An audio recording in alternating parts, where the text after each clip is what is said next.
What's up, guys? Today, it's Voyager Megatron from the Siege line, because I never got the Titan to turn one, and this one's infinitely better. It only has one ult mode! It's still a tank.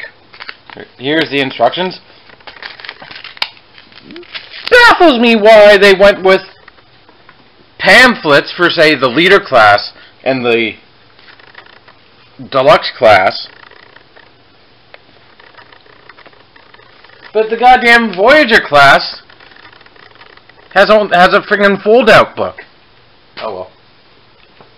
And we'll look at the slightly bigger packaging with a nice battle portrait of Megatron stomping on something with Cybertronian on his foot, I guess. And then there's Megatron, 17 steps. Choose your weapon. And that same shot, just slightly bigger. Wait, is that even...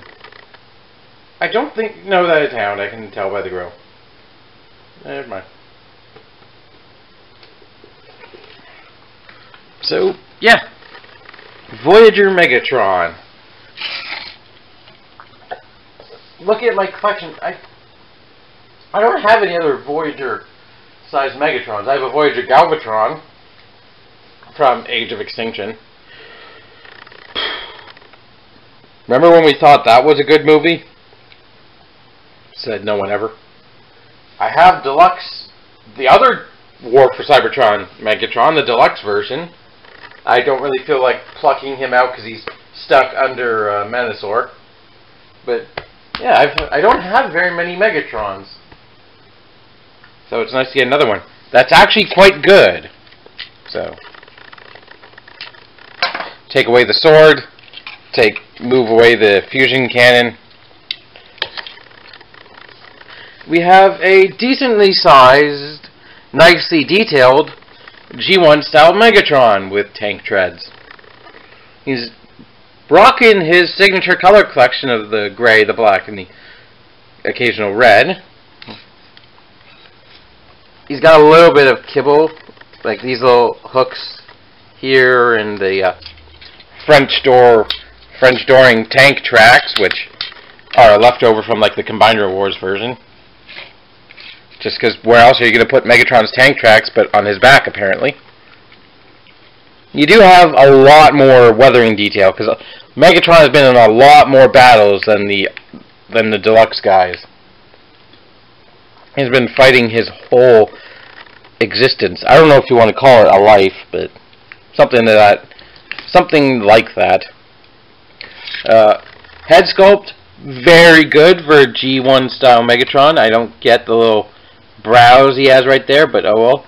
He's got freaking piercing red eyes, a pouty expression, and enough head articulation to make it work. You've got the random stuff on his belly, the blue circles and yellow lines. And that's really much, besides this little bit of gun metal on his feet, that's pretty much it for colorization. He has the red in his elbows and his shoulder pieces and his dots on his sides, but yeah, Megatron isn't very much for color, except at least not back in 1984. But weapons, he does have his iconic fusion cannon, which for transformation will rotate.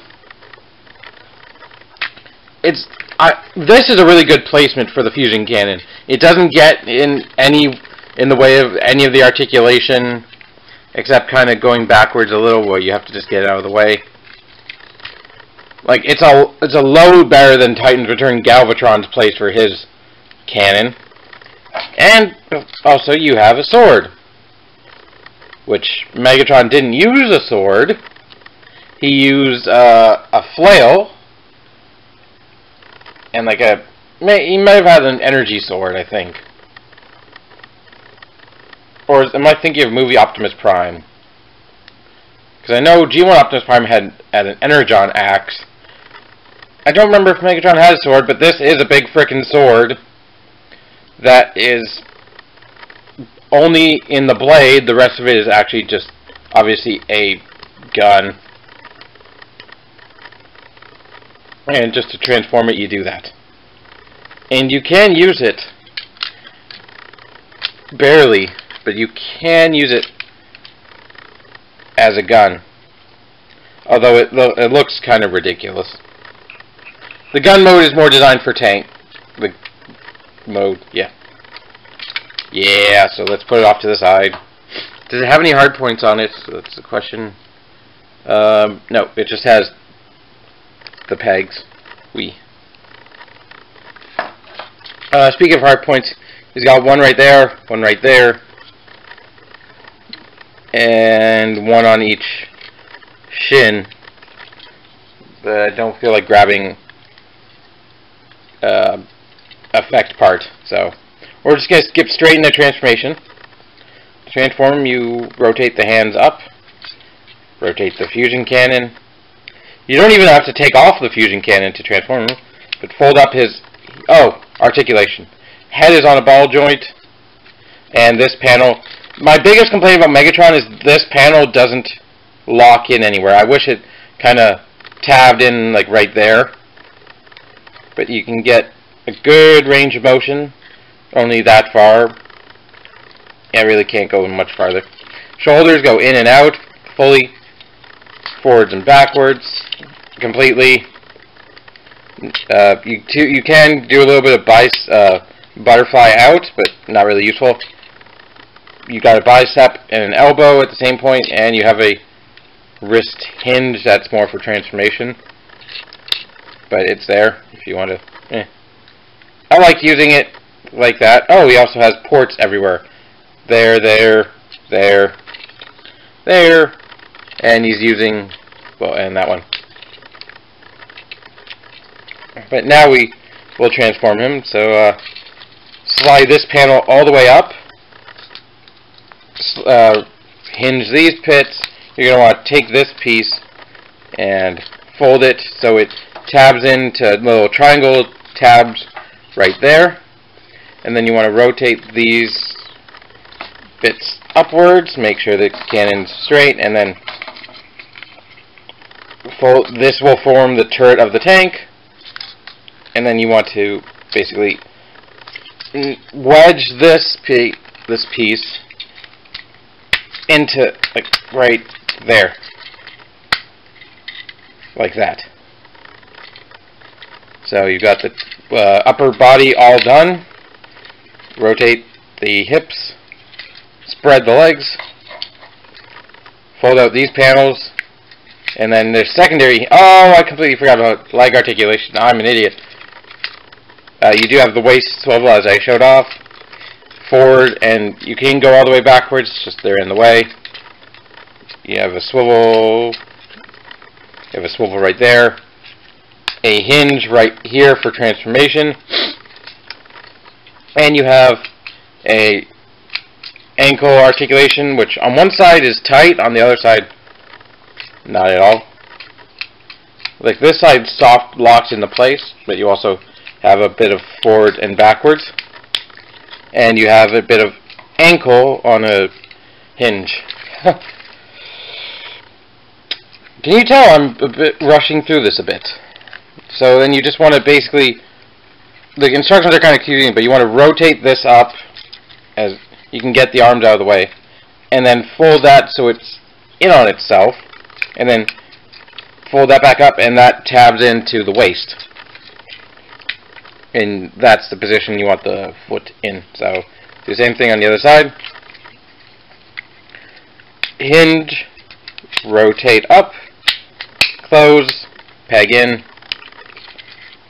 and there's your basic tank mode, so to speak.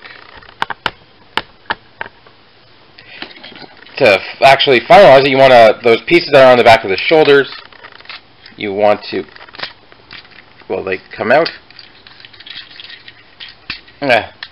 rotate up. You should be able to do it with the arm. You can do it with the arms pegged together. I don't know why I wasn't able to do it. But you want to fold those up because they give clearance for the blade, and it goes all the way through and pegs into the end of the fusion cannon. And there you have the full tank mode. And it's simple, but I like it. It's definitely fun, I guess. It rolls okay.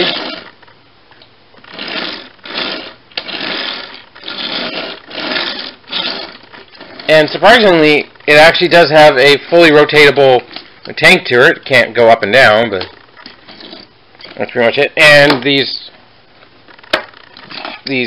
pieces don't really...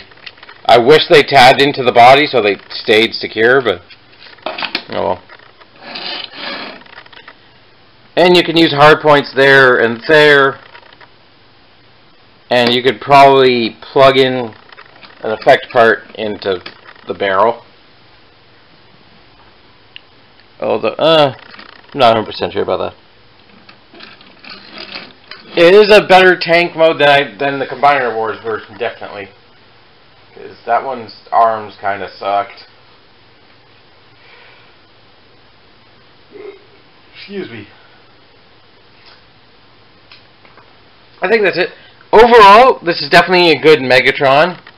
If you want a comic book style Megatron that also is tall, has a lot of articulation, has good articulation, like useful articulation that doesn't look bad, I wouldn't go for the Combiner Wars. I would go for this guy, because this guy's more readily available right now. But I think he's worthwhile. So thank you for watching. Hope you enjoyed. Until next time, keep it weird. I was gonna give you some kind of hint, but now I'm not. Bye.